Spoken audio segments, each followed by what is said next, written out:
So, good morning, good afternoon, good night, wherever you are in the world. I hope we have a good spread of people watching today. We are here live with a panel discussion on inequity in sports and exercise medicine. This is a serious issue that has been discussed on social media, but it has not been discussed enough. And it has definitely not been discussed with and amongst people that actually deal with these issues every day. Hence, we have this live panel discussion today where we give voice to individuals. And I got a bunch of great people with great stories to tell and great opinions to share here. But we do not want to stick to just these individuals. So anyone's listening in on today's panel discussion, feel free to jump into the discussions and use for that the comment boxes on either Facebook or YouTube, whatever platform you're using to listen in today. I will keep an eye out on those platforms and put all your comments into the discussions we have. It is an open discussion. So we have a few questions I will ask to the panelists, but before we do so, I would like to ask all the panelists to introduce themselves briefly and state where they're from. So Nirmala, the floor is yours.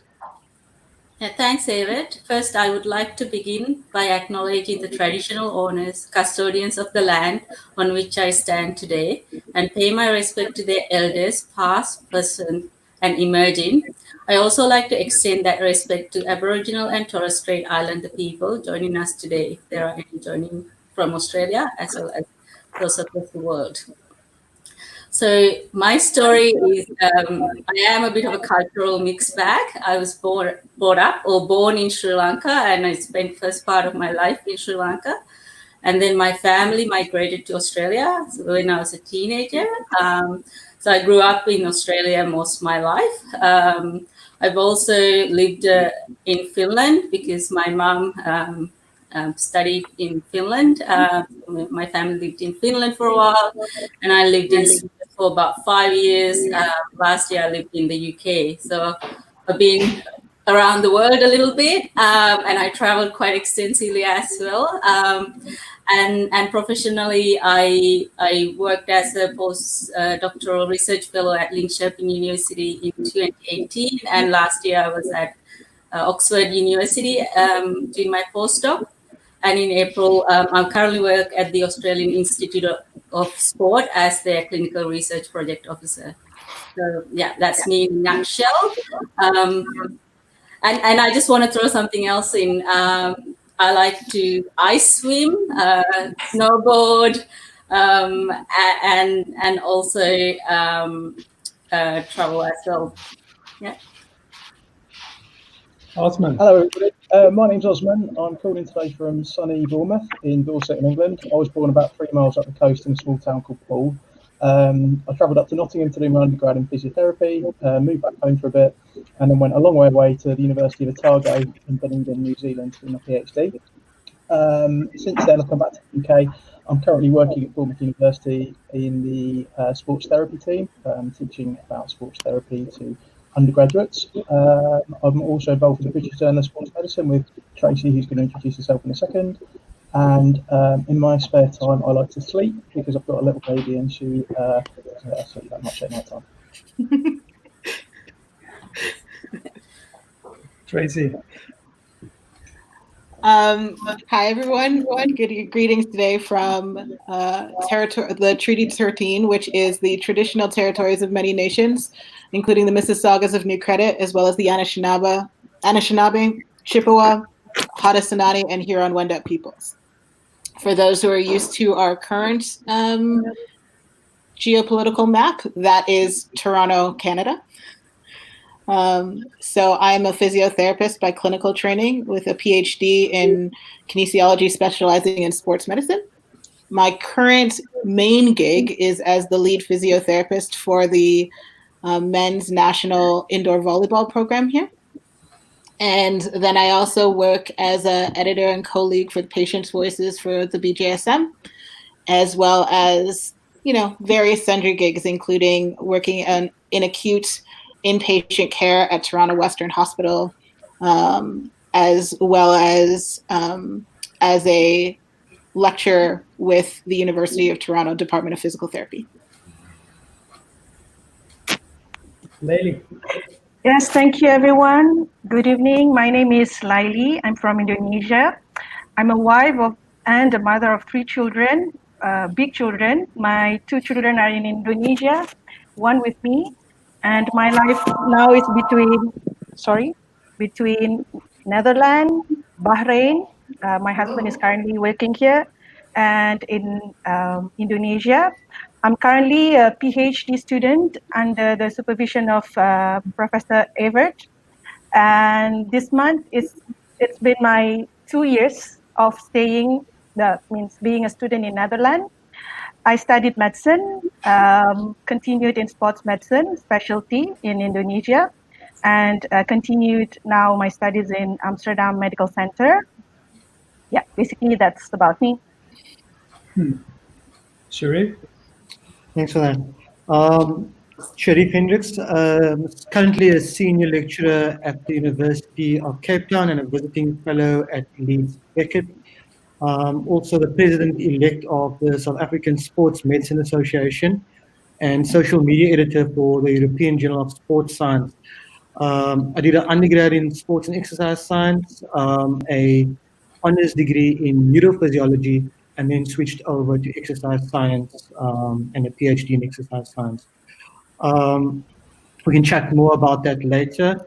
I'm from South Africa, Cape Town, and yeah, today is actually a really cool day to do this talk because it's Nelson Mandela Day today in South Africa as well. Hey. Yeah. Good. We picked that day, right? We picked that, yeah, worked out cool. Cool. So this shows we have a very diverse panel here that shows the diversity of our field, I would say.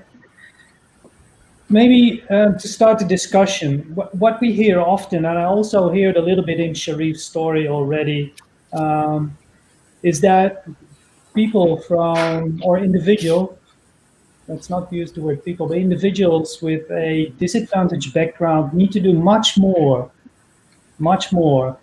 than all other individuals to get the same recognition. And of course, we prepared this panel a little bit, and I know Nimala has a really interesting story to tell there. So Nimala, can you please explain to us what more you need to do to get the same acknowledgement? Yeah, thanks, Everett. At the time that when I finished my PhD, I had 5 university degrees. This included a bachelor, a postgraduate diploma, 3 master's degrees, and a PhD from some of the best universities in the world. And it was very difficult for me to get a postdoc position or even a research assistant position. At this point in time, I was also the social media coordinator for the IOC World Conference. I was on the Sports Medicine Australia's National Executive Board, and I was the first elected person of color in the SMA board, and also had like a lot of other engagement and roles within different areas. And one of the hardest things that I found was that I was in some ways underprepared because I didn't really get the mentoring or the preparations during my PhD for a postdoc positions. We do know that these positions are highly competitive, but I thought that I was quite competitive as a candidate at that point in time. I knew that because few people seen my CV and they've like told me that I do have a quite good CV. I've like pretty much emailed every research center in Australia, and I didn't even, I got like 3 responses saying, yeah, sorry, we don't have anything, and not even acknowledged from anywhere else. And I was quite, ready to walk away from sports medicine and start degree number 6. But, I thought can't just keep studying all the time as much as I like to do that. Unfortunately, I got in touch with Prof. Martin Haglund in Sweden, and he helped me with my Endeavour Fellowship application, which I ended up winning, and then that's how I did my postdoc in Sweden, and then I did get a lot of mentorship and support from Martin to prepare for my other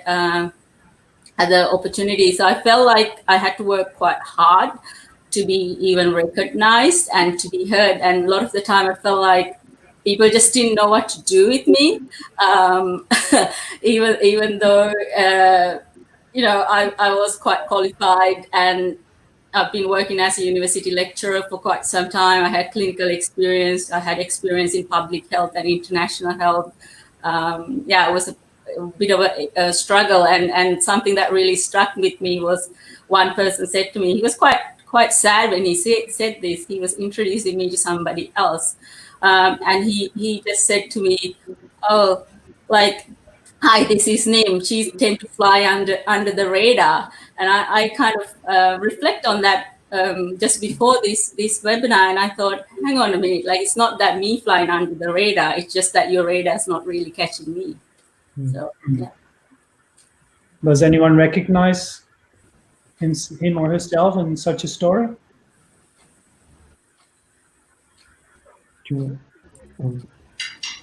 Yeah, I think one of the interesting things that Nim brings up is a conversation that happens often about what your qualifications are, but what the opportunities that come with those qualifications tends to differ. So not even knowing certain networking things are happening, not even being put in certain rooms, not knowing what people are being looking for in a postdoc to prepare for during the PhD, and sort of feeling like left to fend for yourself in that regard. My path's a little bit different because in doing my PhD, I didn't think about it in the context of my PhD leading to more work. I thought about it as like a professional development plan, which turns out is not a good idea for a PhD. PhD is good from a strategic planning perspective, but the return on investment from a professional development as a clinician, particularly clinician in sport in Canada, is not. And I didn't understand that before I went in. And so it almost made sense that my supervisor didn't necessarily know what to do with me, because my perspective on sport was much different. Where I worked in sport was much different. And so how that network would connect would have been much different. But I do recognize that, like, oh, I don't fit in this box, or I didn't line up in this way. And if you don't know the questions to ask, then you don't know until you don't know, right? And next thing you know, people are passing you and you're just like, oh, I didn't, okay, great. Yeah, with that, I think the reason, like, with people fitting you in box, because that's like the minute they see you, like, they make assumptions about you. And that's why I wanted to kind of even bring up, like, the hobbies that I like, because when people usually look at me and I kind of, they see pictures of me of, like, ice swimming or snowboarding, they don't really necessarily associate that with a person that looks like me. So I think there's a lot of assumptions made even before somebody's seen you, and then you kind of need to break through barriers quite a lot. Like, to me, I think one of the biggest things is I don't really see anybody that looks like me. So there's this saying, like, how can you be what you can't see? So and people also tend to hire people that looks like them. So when you're the odd one out, and I've been in this situation like most of my life, like, because first when we migrated to Australia, there's not that many people of color. Like, I was the only person with the darker skin in my class. And then, like, in Finland, it was the same, like in Sweden. So I am quite used to being in that minority, or I always joke and say I stick out like a sore thumb. But the whole point is that, when you do look different, and sometimes it is really hard to get recognized, or kind of acknowledged for the things that you do or the things that you can do, because there's a disconnect, I feel, or they just, people don't seem to always understand where you're coming from for certain issues or your ideas, where that's coming from. I in this answer, and also what Tracy just said, I seem to distract the information that you kind of need a good mentor or a good carriage into a certain network, into the right rooms. Do you feel that in most cases you need to fight for those chances yourself and do not have a mentor or anyone who takes you under their wings and creates opportunities for you? Are you more looking for the right word here, but more on your own? Yeah, I think it's sometimes it's a bit.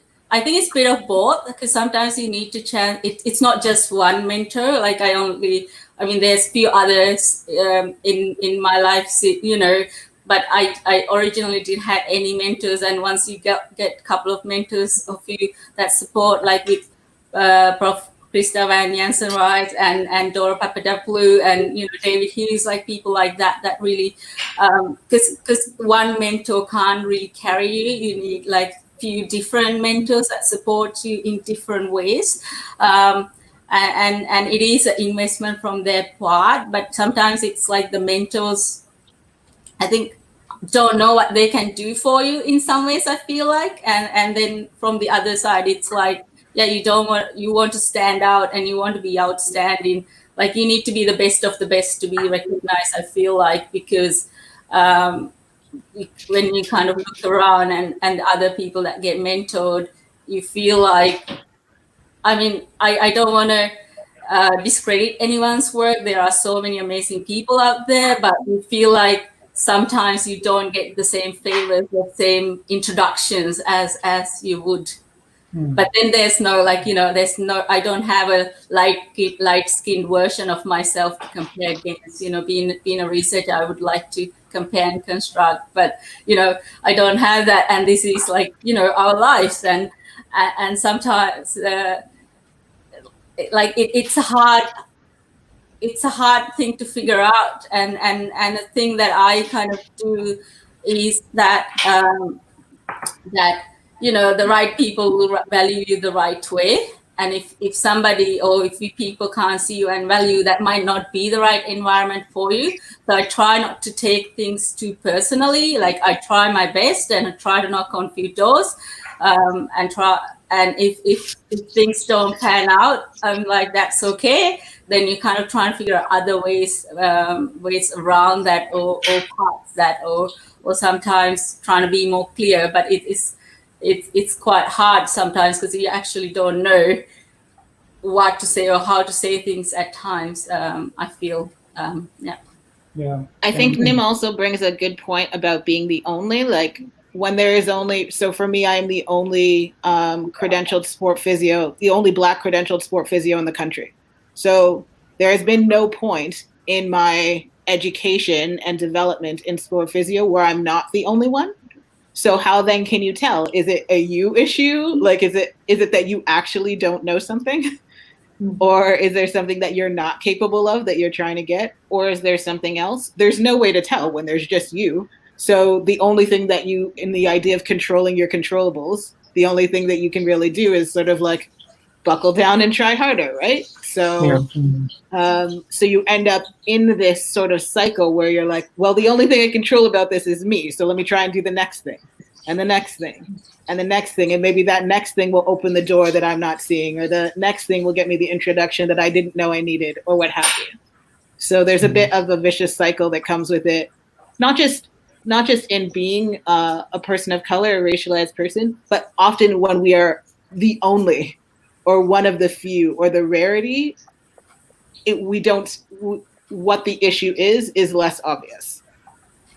I think tapping into what we were saying about mentorship a little while ago, I think mentorship as a minority can be particularly valuable and helpful if you are being mentored by someone that understands what you're going through and what you're doing. So to use Tracy's example, if she is the only Black physiotherapist in Canada, that's going to be pretty tricky to identify a mentor that has been through those challenges, that can help her navigate through those, and progress through their career. So yeah, I think certainly mentorship is a key issue, really.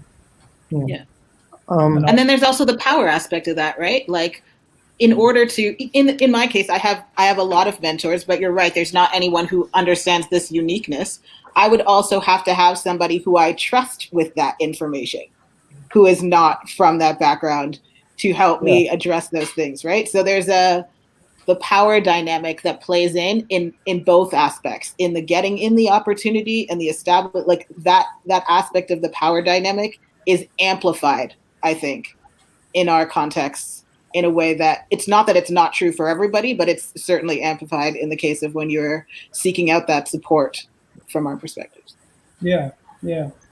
And I think, just to add to that, and I think that was like the important thing with mentors, because sometimes they can't really relate to you, or like don't understand where you're coming from. So it's really important to have that trust in them, to be able to open up and talk about, like things that really matters or affect you, because that might, like, things that might not be the same things that affect you. Like, for example, like, things like racism, it's not always in your face, and there are a lot of subtle things that's going around. And if you can't really, sometimes that might affect you professionally, and if you can't really open up and talk or be understood,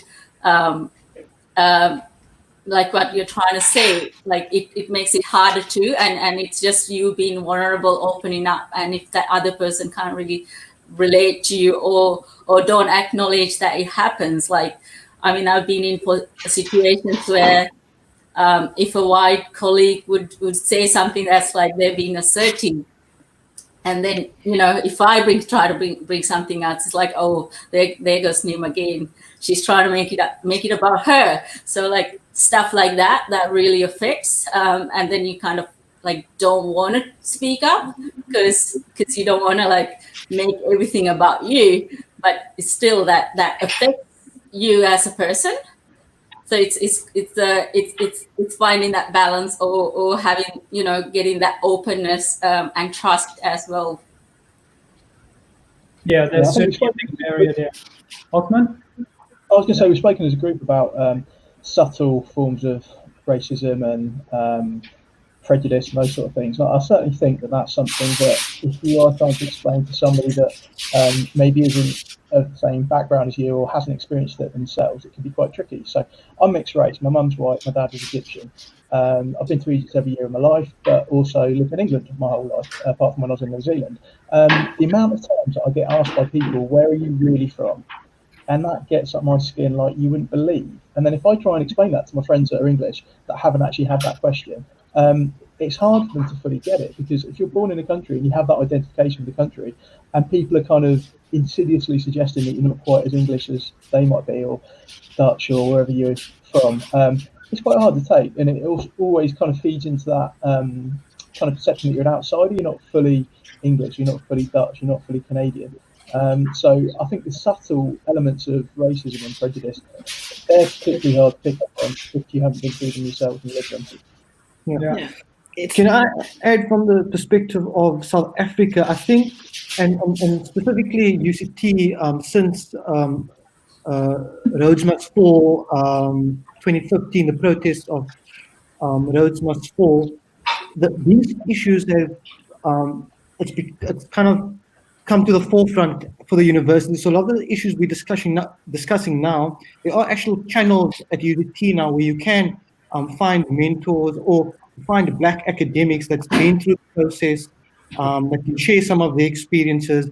And so to some degree, I think we've put steps in place to help young academics, Black academics, to kind of move up the ladder. But we do know for a fact it is hard for a Black academic to hit to reach leadership roles. And I can share this with you because it is public knowledge already, is that I don't know if some of you are aware that last year the dean of our faculty committed suicide. And the report came out about a month ago. And one of the key findings of that report was the burden on being a Black academic, and how that burden is different to someone of someone who's not of color. And so, yeah, but again, like I said, these are issues that we are grappling with at the moment. Yeah, No. there's a hashtag on Twitter called hashtag Black in the Ivory that was started by two African American academics in the US. And part of it is just people using what is a regular public forum to talk about exactly these. The way in which racism is not overt, but covert. The way in which racism may not be at an interpersonal level, but is institutionalized in spaces that are not necessarily made for you. So to Oz's point about even the subtle things, just reminding you that you're othered. Yeah. Right? Just reminding you all the time that you aren't just here to work, that you aren't that your presence isn't natural or isn't organic or isn't the way it's supposed to be. Somebody will always remind you of that situation. And that means if they're always reminding me, that means you also can never forget. And so therefore it always comes up when things happen or don't happen. So for Sharif to like that kind of mentorship program, there's a few that are happening across the universities here. But I think between the two of you, like how people are addressing it still tends to fall on the people who are inherently disadvantaged by that system to create the corrections for that system. Can I give one example also how UCT are trying to correct it to some degree is by changing names of buildings and the artwork on the walls, because it's the physical environment as well. So in the past, you might have a picture on the wall of a professor, a white professor from the early 1900s, you know, and the building's named after him. So that's one step to kind of create the environment that a professor can be a black woman. You know what I mean? It doesn't have to be a white male with gray hair and so forth. So that's something. So, for example, the UCT, the main wall at UCT used to be called the Jamison Wall. It's now called the Sarah Bartman Wall. And so again, with some based on South African history. So these are things that UCT are kind of doing in the process to kind of transform the university. So surely there's a lot of things going on there then, Sharif, to change the environment in which we roam every day, to have a less pronunciation on white professors, white academics, but also introduce the concept of colored academics, and that is a normality. Maybe then a question related to that. Do you believe, or anyone else on this panel, that is instigated by a true belief from such associations that they have to change and that they play a role to change? Or do you feel there's still a tendency, because there's this discussion, we have to go on this discussion to avoid being pointed out? I'm going to be quite, sorry. No, you go first. I was going to say I'm quite cynical. I do think that a lot of it is kind of tick box exercises. We need to have widening participation in our student numbers rather than true belief and empathy in wanting to help a diverse body of students come into the profession, whichever angle of sports medicine we're looking at. I don't think at the moment we're at a point where our profession really does want to help people from diverse backgrounds to come into it, but that's my opinion. There's still a lot of window dressing going on. To an extent, yeah. I mean, you can make a glossy brochure that you get some diverse models in, print that off and give that out at open days, but whether that's truly reflective of either the students of the programme or where the course is and what the course is thinking about when it comes to recruitment are two different things. Okay. Maybe No, I was going to say I have this experience. This was one of my managers in a job a little while ago, and they supposedly got an email, somebody complaining that they don't have enough diversity in the team, and because this person applied for a job and they didn't get it. and they hired a white person at that time. But anyway, they kind of looked around and said, "Oh, but we have you, so yeah, we're diverse."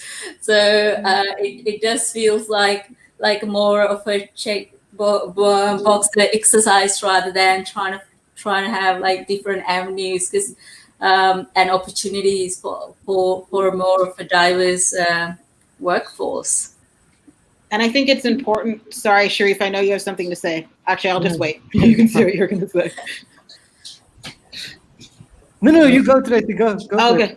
I think it's important. Maybe this is a good time to really reinforce what we're talking about here. We're not talking about diversity as the goal, right? The issue is not whether or not we're in the room. The issue is why is the systemic disadvantage that disadvantages people of color, right? So we're talking about racism, we're talking about white supremacy, we're talking about colonialism. Those are systems, whole systems that are in place. Diversity, inclusion, equity, equality, those are tools that you can use, but the dismantling of the system is the key. So to Oz's point, if a program decides, you know what, the way to solve this is to increase our diversity, that's a function of numbers, right? It's a function of proportions.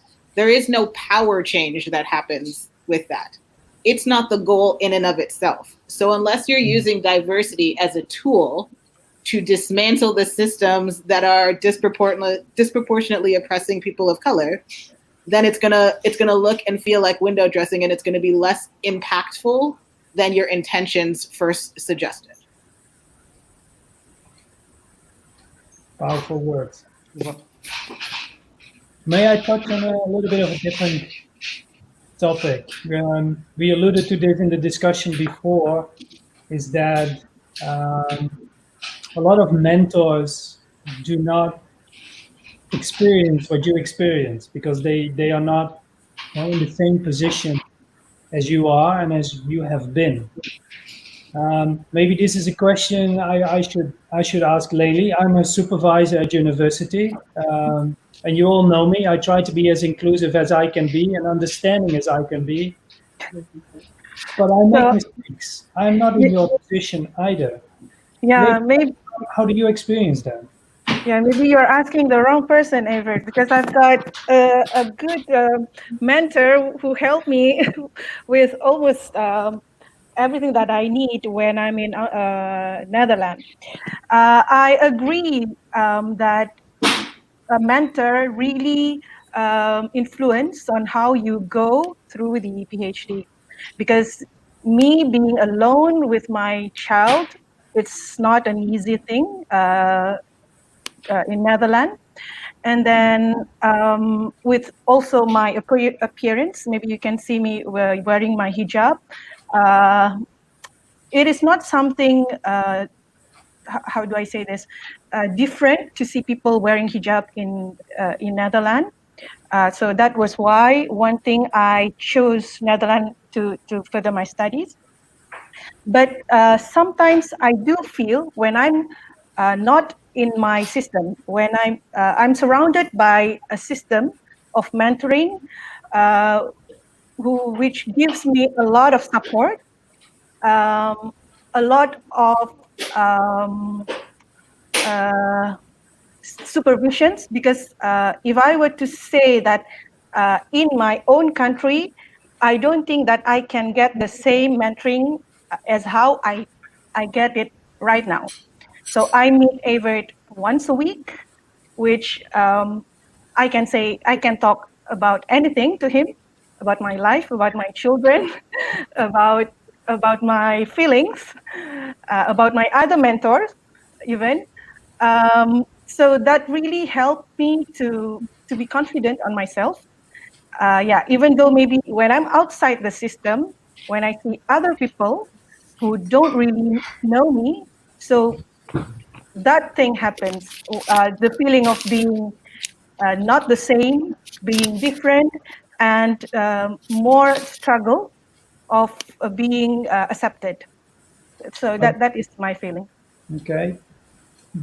Can I conclude from your story that even though me as a supervisor and mentor cannot put myself in your feelings and emotions, that a atmosphere of trust is for you sufficient at this very moment? Yeah, I think, to a certain extent, you don't have to put that emotion into my condition, but I do have that confidence on my supervisor to talk about almost everything. How was that with you, Sharif, when you did your PhDs? Did you have such a mentor that you trusted upon, even though that mentor may Yeah. not have put himself in your position? No, 100%. I've had a few mentors, but I feel like, and I've been in a lot of talks or workshops where they discuss mentors, and it's come up a few times in this discussion, the importance of a mentor, and a mentor is highly important, and we can all agree on that. But on another level, sometimes I feel like we shouldn't like have one mentor or like put too much energy in one or two mentors. Like you can, I'll use the word steal you can pick up knowledge or wisdom from many people over time, and it doesn't necessarily mean that that was your mentor. It's just in a discussion, and David, I can use you as an example. Whenever we interact, you know what I mean. I can just pose some questions, pick your brain on a few things, and that could be considered mentorship. But you wouldn't be my mentor, if that makes sense. So over time, like there's people that whether it's someone of color, whether it's a white male, like there's things you can get from people that's maybe ahead of you, to kind of, as long as they see your goal and your vision, they'll help you along the way. And What I was kind of alluding to with my question that I posed is there's a lot of individuals out there, whether they are mentors or not. So maybe we should skip the word mentor. yeah, That have a heart at a good place, and I consider myself one of them. So we organized this because I don't see any difference in color, gender, culture. For me, everybody is the same. We just all have a common goal. But still, one of the issues that was mentioned is, even though I don't see any differences, I also do not see the struggles you are going through. And if I'm one of the persons you are talking with every now and then, what can I do better to try to understand better what you're going through, so my answers and my approach to you is more helpful for you? yeah. Can I add to that, David? Yeah, Okay. So I guess, as I mentioned like before, I've always been the one with the darkest skin, or most of the time. So a lot of in a class or in my friendship circle, so a lot of my friends don't look like me. Including my partner, like he doesn't look like me.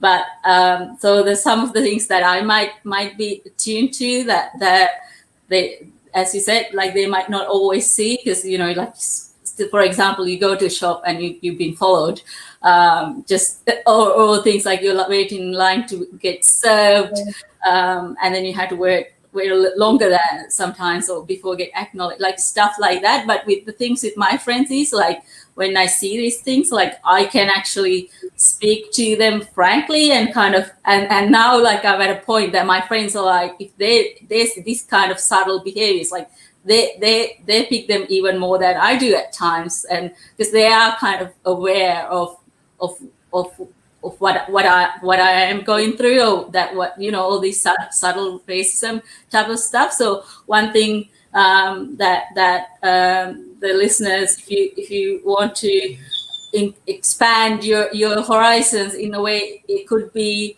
to learn about, like do a cultural sensitivity course, or learn about other cultures, or learn about what happens around you, so that you can actually call it when you see it, or even things like, if somebody's trying to cut the, like, you know, so get served before or if you're gonna get served before the person, like you can almost say no, like they're in line first, and like things like that, so they can kind of call that out and reduce the bias, because I don't actually like the word unconscious bias, because it kind of says the word itself that you are unconsciously biased, that kind of let people off the hook, and I don't think that's a good way to kind of look at it, and then also like actively find way to include people that are different from you into leadership roles or friendship circles, or have any professional development things. So this is like step out a little bit out of your comfort zone, maybe talk to I guess your colleagues that are not from the same area, like trying to find out like different things, because I think what the real change that we can do is I'm a big believer in leading from where you are, so doing things that you can do, small little acts with you know, a big heart, because I think it's these little moments in time that will become the big thing, and if we really want to have a systematic change, I think we need to work at our own individual levels as well as the level like coming up from the top down approach. So we can all play a role, and even if it's like a small thing, like when you can call something when you see it, or kind of notice those things in your behavior, I think that can contribute to that. Okay. So I just want to touch on this because I think it's important. So Avert, you said that you don't see color or gender or whatever it happens to be. And I think that can sometimes be a problem. And what I mean by that is that my gender or my race or my ethnicity or my, you know, sexual orientation or whatever it is, that does not necessarily impact my value. It doesn't impact my value, but it does, however, impact my experiences through the world. So if I am looking for a mentor, for example, who doesn't see the thing that very much impacts the way I have to move through the world, Layli mentioned, for example, the idea that there was other hijabi wearing women in the Netherlands made her feel more comfortable about moving there. Every time I leave the country, I've had to miss whole trips last year because going to that place was going to be unsafe for me, either as a woman or as a racialized person, right? So if that is something that for you, you're not even willing to acknowledge that, then having a conversation about the hard parts about how that has to adjust becomes problematic. So I just wanted to be clear, like, I think I know what you meant, but I just wanted to be clear for people listening that I don't see color can actually be harmful more than helpful. And then that's the reason why. Yeah, I didn't mean it like that. I do see and I do acknowledge, for sure. But in the way I approach people, I don't tend to make differences. But I acknowledge now that maybe I should acknowledge these differences and maybe speak them out sometimes as well. Even though for me, if you do a job in academics or in sports and exercise medicine, for me, it shouldn't matter where you're from, right, who you are. But acknowledging it and making it a topic for discussion, sure. Yeah, I got it. Yeah, I think on that, I think acknowledging it in the right context is really good, because if you've got a relationship that's good enough with an individual for you to have those difficult conversations and to talk quite directly about things like that are going on, I think as a person of colour or as a person from a minority, I think that can be useful. So I've got a fly in my face here, and that can be useful and quite reassuring. So I'm going to use the example of the Christchurch mosque attack last year. So after that, some people reached out to me both within my institution and outside my institution, saying, "I'm really sorry to hear about the attack. How did you find it? How are you feeling as a Muslim?" So for me, that was nice, and they directly addressed something that was potentially sensitive, but used their knowledge of my background in a positive way. So they recognised my difference and diversity and touched upon it in that way. So because I had a good relationship with them people, that was fine. If it was somebody I didn't know that well that said, you're Muslim, what do you think about such and such? That might be a bit different. But I think having a good strength of relationship with somebody allows you to pick up on the diversities and differences you may have with that person and address sensitive things in a way that could make that person feel a bit better. And I also think that that was an opportunity because the same thing started happening for me around the events that happened in the US recently, particularly. And what happened is that if it's somebody who I didn't have that kind of relationship with, frankly, I said, thanks for asking, but I don't necessarily want to talk about it. Right? Yeah. That also has to be an option in the conversation, because then the problem, because really what happens is that you invite the engagement, you demonstrate that you're willing to, you as the white person or the non-Black person, or whoever it happens to be, that you invite that you're willing to have that conversation. But it's still like, you should still have the right to not want to talk about it with everybody, right? Yeah. There's still a trust that needs to happen, right? So if somebody, as Oz says, somebody who might be just like a casual acquaintance or a colleague that I don't really know mentioned it, then I feel like, okay, so they recognize there's something in the world that's happening right now that I'm going to feel some type of way about right now, right?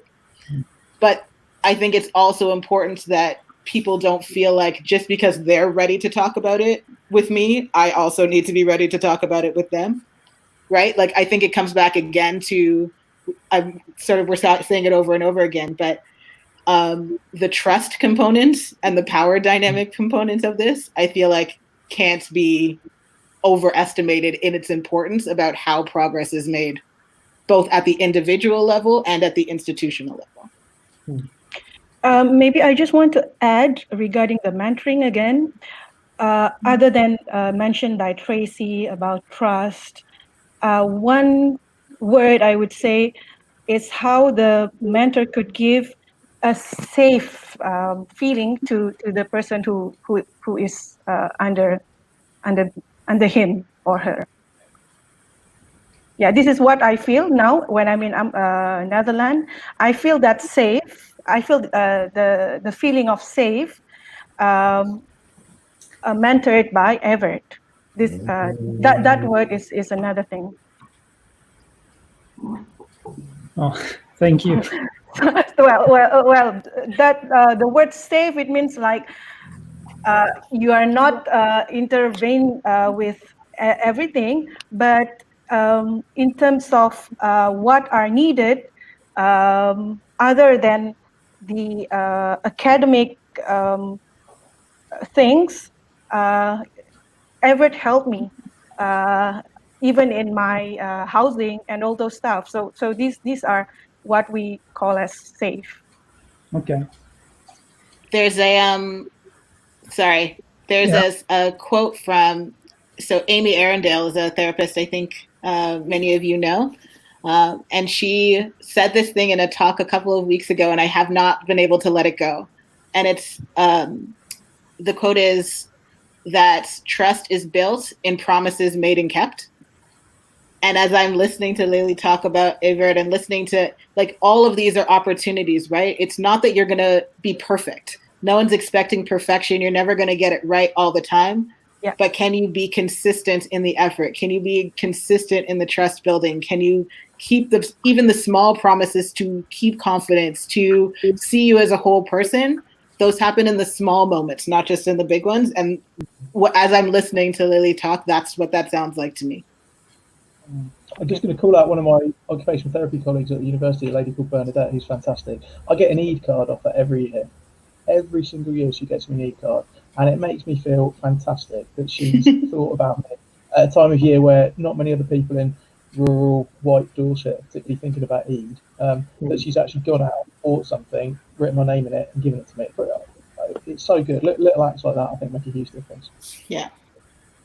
May I touch upon, maybe focus a little bit specifically on sports and exercise medicine, because I feel the discussion so far is about racism broad, racism in academics, but we're all professionals in sports and exercise medicine on this call. And the title of this panel is also Inequity in Sports and Exercise Medicine. So probably a lot of people think, oh, this is far from us. This is a bigger issue.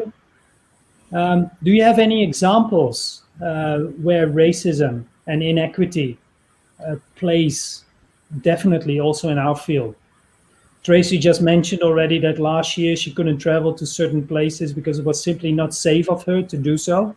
I think that's a clear example, but probably there are some others as well. Yeah, I went through a phase where when I was travelling with some of the England disability squads, I get stopped at the airport every single time, and the rest of the squad have to wait for me to get through airport security and clearance. So that's a clear example. Earlier in my career as well, when I probably didn't feel able to speak up, I was quite badly racially abused in one of the settings I was at. I got told that my immigrant dad had taken the job of a white man, that there was a white woman that was corrupted because of my dad, which was my mum. All these pretty terrible things that I should go back where I came from. Some pretty horrendous things that I got said, but at the time, didn't feel able to speak up about it, and thought that I might potentially jeopardise my career as a result. And if I'm completely honest, that element was in my head when I was a lot younger. I didn't want to miss out on a career working in sport and exercise medicine. I spent 3 years at university and several £1,000s on the process. It was really important for me to not be seen to be a troublemaker, not to speak out, all those sort of things. And didn't really have anybody to advise me, guide me, mentor me in that regard. So just wanted to put this out there for anybody listening. If you are younger, if you're in the early part of your career, and if you are going through anything like I went through at the early part of my career, please don't hesitate to speak out. Do seek someone out and do address it. I think that's another thing, though, is so when we're talking about the institutionalization of this, is does your organization have mechanisms for reporting and remedy? Right? Does the national sport organization you work with, do they expressly talk about and mention in their policies and procedures what you would do if you experience or if you are subject to racism in the workplace, right? What happens and how is that different from maybe you than a athlete?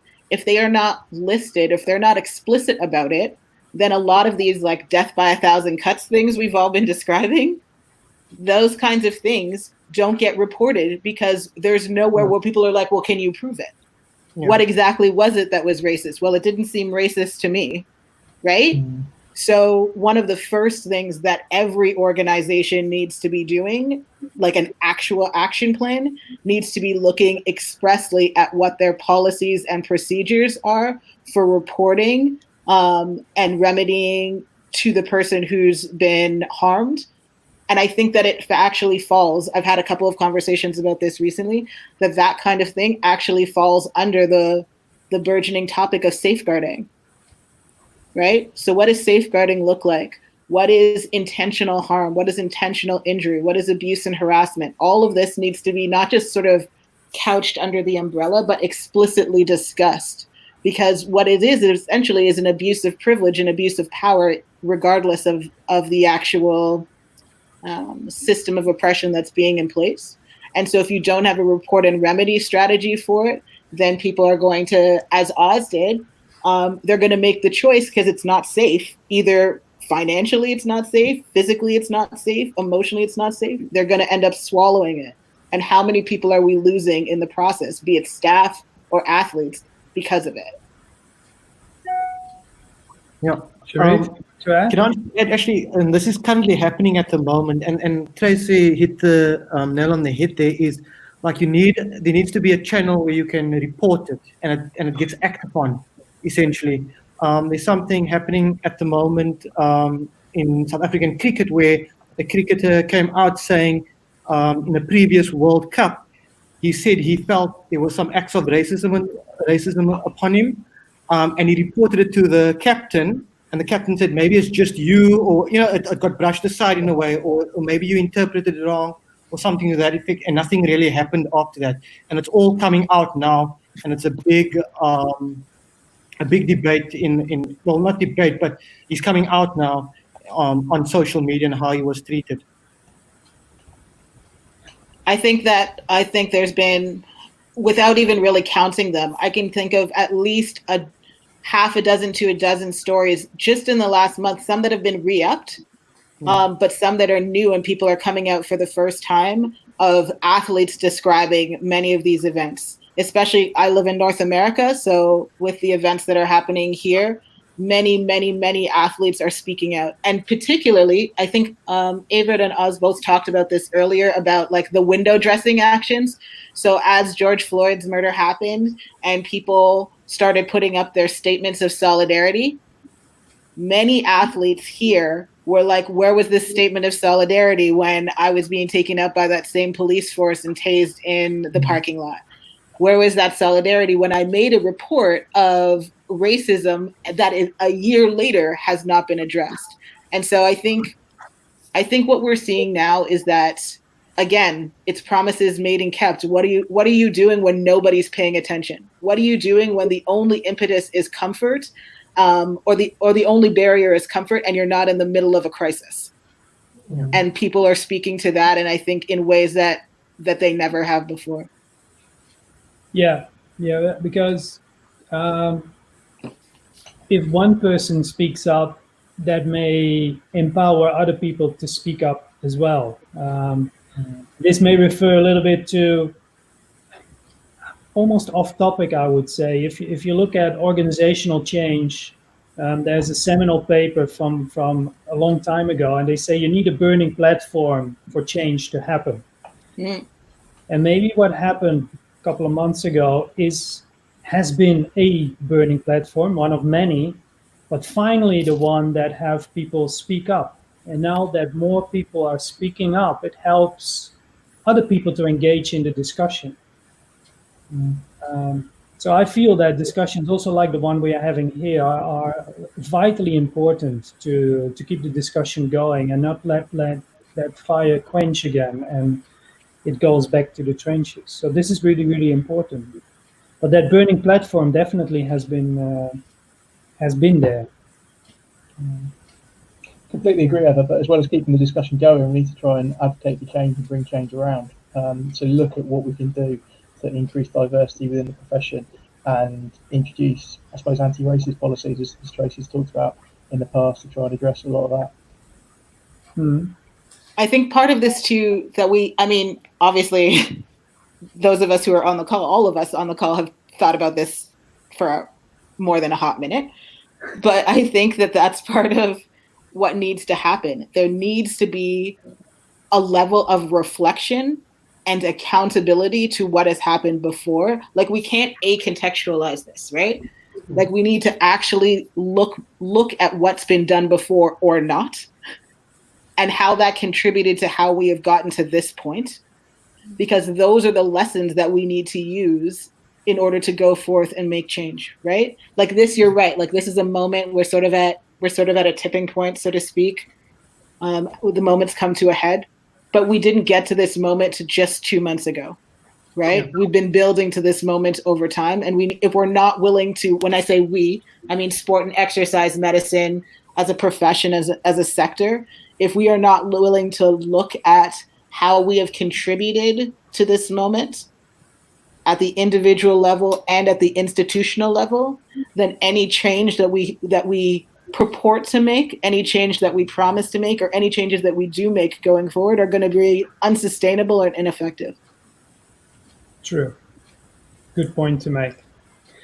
But I don't think what I said means that there was one event that instigated everything. Correct. I think there's one event where all the previous events diverged, and now finally people dare to speak up. And probably that's also current age with social media, with an ease to speak up, with a more ease to communicate. You don't have to do it anymore in long essays that you hope get printed in papers. It's out there. We can communicate, we can discuss, and we can reach out. And probably 30 years ago, if something like this would have happened, and it happened, it didn't have the impact it has now. So that we almost say we're living in the right time for this at this very moment, maybe. Or maybe that's a bit short-sighted, but I think the most important thing here, I think it's pretty hard to watch, I guess, somebody get suffocated and for that long period of time. So there's like power in that, and people could actually see what happened, and it's quite shocking. And regardless if you're a person of more pigmentation in your skin or not, it is quite tough thing to see that person's life get drained out of them, and then the police, they weren't doing anything. So I think a good thing with social media is that that video got like shared and broadcasted and made the media.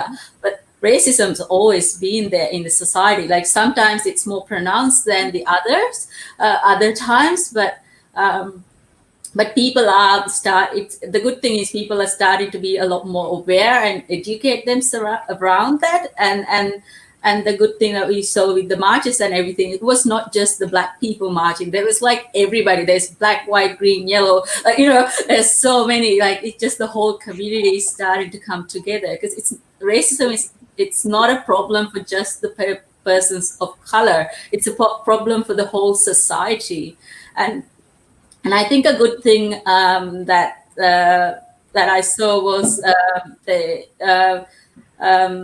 with all this stuff is there's a lot of discussions happening, and people are starting to talk and willing to discuss and talk about these issues. And sometimes people feel quite uncomfortable, because these are uncomfortable truths that we are discussing. And some of the time it's like the wounds are really raw. But the thing is, when you're born, and I know there's a couple of young fathers out there in the panel, like when your children are born, they're not born a racist, they're just born children, and then they're not brought up as racist. It's just what the society contributes that to. So like there's a lot of huge need for education and respect, and because like one person is not better or worse than the other person. So as a society, I think we need to be educated and respectful. And as Tracy said, promises need to be kept and trust need to be built. And that's going to take quite a bit of work in there. Yep. Okay, but can I quickly just to touch on what Nim said, was that being uncomfortable, and to go forward, I think we need to start to get comfortable with being uncomfortable, so that we can kind of work through things, and that start to help everyone understand and kind of educate ourselves about the issues, so that we can move forward. Definitely. I think something that kind of everybody has touched on that we haven't used the word yet is what does it mean to be an ally? What does it mean to work in solidarity with? And to your point, Avert, about like sort of how this age may be different, we're decentralizing the way information comes out, right? The thing about having social media as a platform is that you are exposed to many more filters of information. There's that old saying, there's your version, my version, and the truth, right? So when you have social media and all of these perspectives hitting all around the world at once, you start to have a different level of critical lens is possible with why people are putting forth the view of a thing or the perspective of a thing that they are. And then you also have the opportunity to talk about that with a much wider circle than previous methods of communication would allow, right? But then that also means that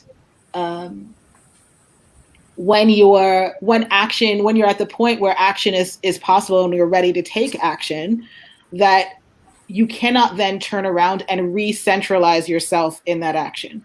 So in the case, if we're talking about racism, white people cannot look at a problem that's happening, right, and then centralize themselves or their skill sets in the problem. The allyship is based on both the listening that Nim mentioned, right, but then the following of the lead of the people who are disproportionately affected by the problem, right? So again, even at an individual level, I have to, or we have to think about how, like, my understanding of my privilege is this, but they have just told me how to best use it. I don't get to decide that what they've decided is too uncomfortable for me to do, right? And I think that's one of the problems, like Oz made the point earlier about hitting the checklist. People want to hit the ally checklist real bad. That is not a self-described title. right? And so that is, I think, the key hallmark of it is really, really considering what you're hearing, listening to what you're hearing, and offering your support in alignment with what you're hearing, not just because you think that that's what needs to be done based on your perspective. Good one. So for allies in sport and exercise medicine, so when people are telling you, when athletes, for example, right, are sharing information with you, or something's happening in the world that would disproportionately impact your athletes of color, as a clinician, for me, the first thing that I did was to try and offer up or cultivate a safe space for that athlete to talk about it. Right? And not just my athletes, to Nim's point that it affects everyone, not just my athletes of color, all of my athletes. Right? How do you provide so as a clinician, there's already a power dynamic that I'm actively working to equalize. yeah. How do I make that space in a conversation that for me also hits me personally from an identity perspective? That has been the challenge of this particular time, right?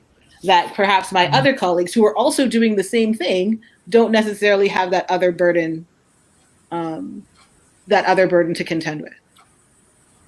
So I think that that's one way in which allyship shows up in the way that we actually work, is to cultivate spaces and then to actively listen about what our role is in facilitating any actions that need to be provided within the sport and exercise medicine space.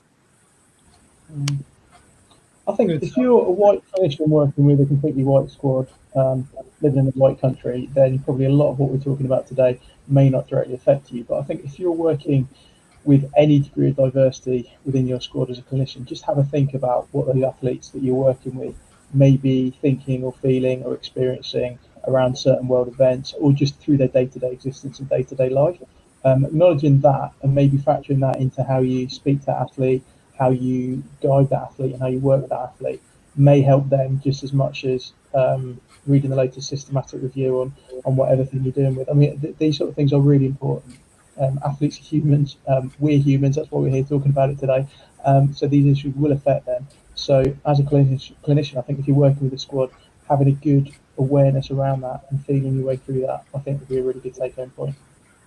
And another thing I was going to say is Layli's like, she just mentioned she's in the Netherlands with her son. Her husband's in another country. The rest of the two of other children are in Indonesia, and rest of her family. So there'll be like also a lot of athletes like that.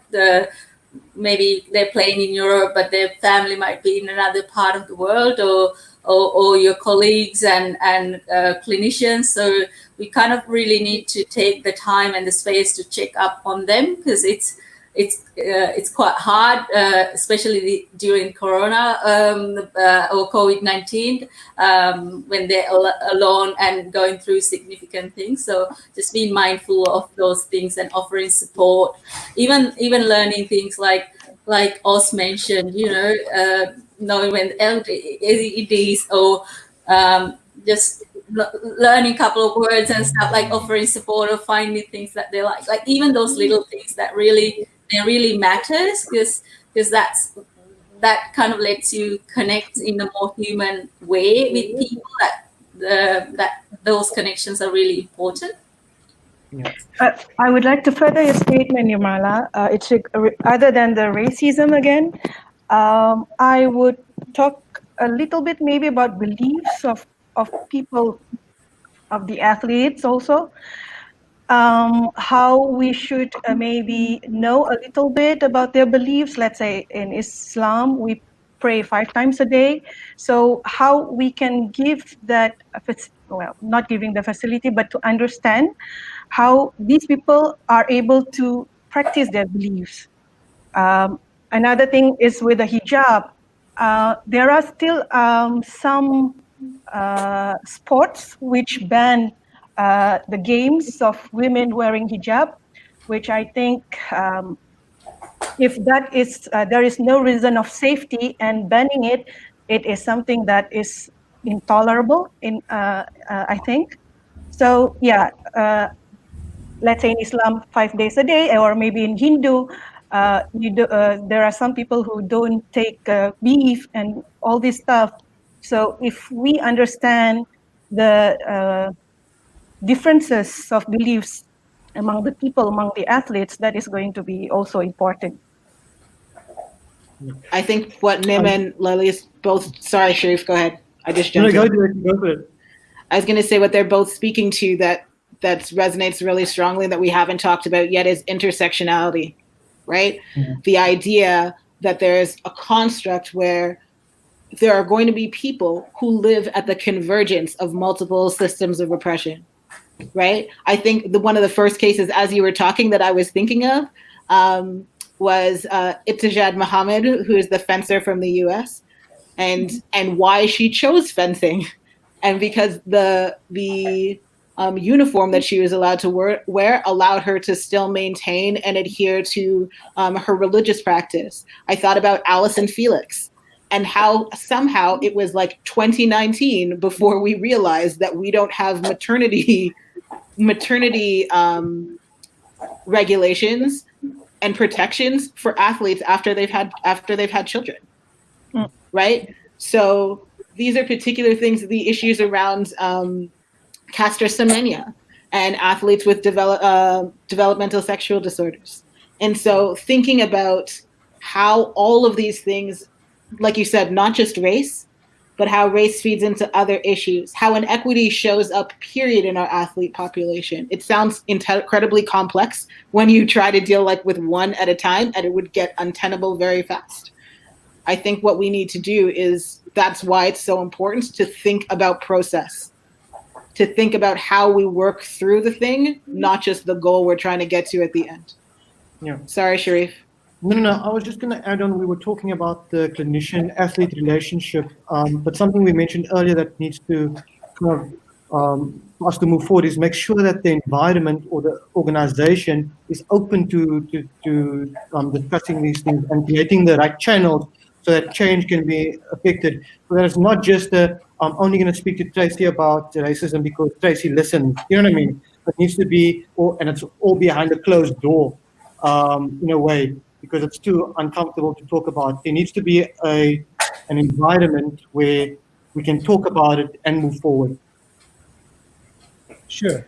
It's progress. Yeah, and just the one final bit, I think it's also, we need to address this in research, because currently there's like a huge underrepresentation of research in people from the global south and ethnic minority groups, also like access to things like research and conferences, because these things really affect the athlete care. It's also affect the professional development in sports and exercise medicine. So these are some of the other aspects. We don't have enough time to go through all these things, but I just thought I'll just quickly flag that too, because that's also an important aspect. It's a good flag. It's clearly that right now we bump into an issue and then we find a solution. It's kind of a progress, non-progress through trial and error. A better way is to have progress through a process, like Tracy already said. Maybe I can ask you all separately a final question. We do the same round as we did the introductions. Having established that we do have a racism issue in sports and exercise medicine, as well as in a bigger picture as well. Let's just use the word white supremacy. We have an issue of white supremacy in our field. Yes, it's there. If we look ahead in about 5 years, what needs to change today for us to make considerable progress in 5 years? Who wants to go first? Yeah, I don't mind going first. I think just to touch upon what we mentioned before, I think if everybody was aware that even though they may not see colour themselves for whatever reason, I know we touched upon what you mentioned before, but the athlete that may be of colour does see colour, I think if that changed today, that would have a good positive influence in 5 years' time, because people would be aware of the lived experience in that way. Nim? Yeah, as you said, the systematic change is not going to happen overnight. So doors need to be open for these underrepresented groups to get them to the center stage. So at an individual level, just calling for those who can, try to help mentor people.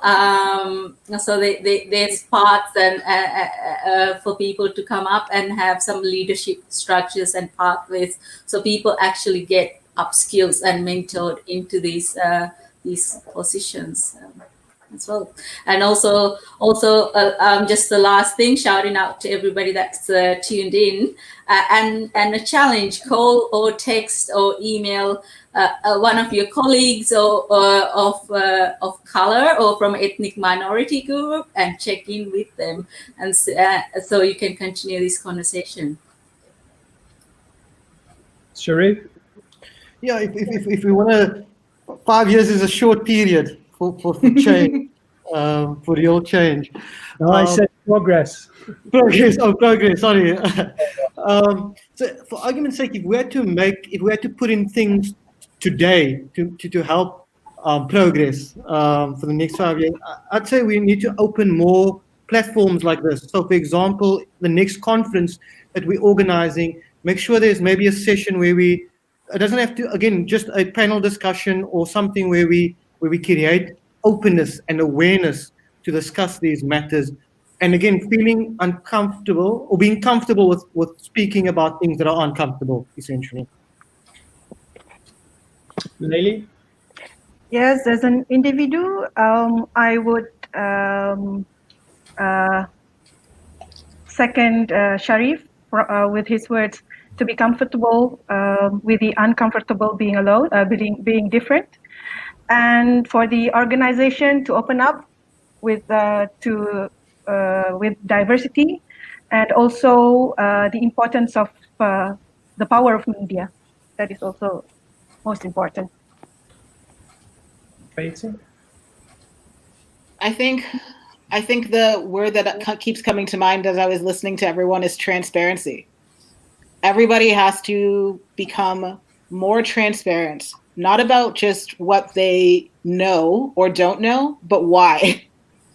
Right? Not only just what about their doing and not doing, but why. Like something that you could do right now is say, you know what? To be honest, never thought about this. Didn't even think it was an issue. Right? What can you do to move forward from there? Because that transparency allows us to be more accountable both to ourselves and to each other. Right? So if we can now think to ourselves, and I mean, the truth is for all of us, I think, like we all went to school in these same systems, right? We're all trained in these same systems. So we are all as well also unlearning and relearning from those same things.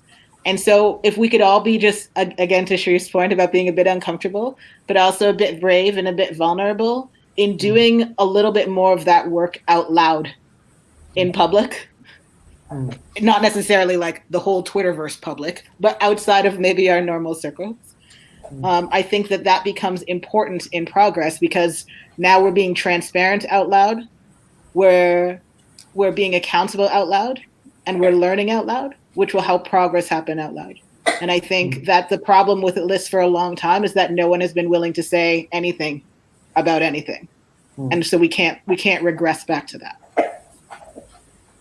Yeah, and I think one other point, maybe then more from my perspective, is it's not just about, no, it's definitely not about accepting everybody should be equal. It's about acknowledging people are not equal and talk about that and make that a point of discussion and be open about it.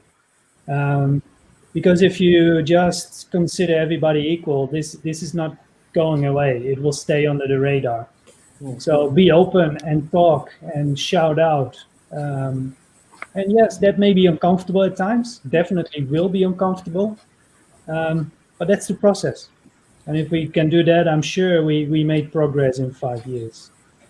But Evert, maybe just rather than saying not everybody's equal, maybe the better way might be saying that we're not better or worse than each other. And some people might have not have the same opportunities or not get to experience the world the same way, and just be more mindful about it. And yeah, so just phrasing that a little bit, because I think after all, we're all human in the end of the day. In the end, yes. And in the end of this discussion also, I've had moments where I was quite uncomfortable being a white supremacist in that sense, where you called me out on certain values and norms I have, even though they have a good intention, they can have a bad output as well. So I thank you all for that. And I think many people who were on the call or who will listen to this panel later, I hope they have the same uncomfortable feeling, and it instigates for them a necessity to change their approach as well in a positive way. So I thank you all for being here today. And anybody who's listening, and all of you on this panel as well, let's share this as much as we can on our social media, through our networks, and reach out to as many people as we can and keep this conversation going. Thank you. Thanks for having us, Evert. Thanks, Thank you. Evert. It was a pleasure. Ciao, ciao. And thanks everybody for listening in.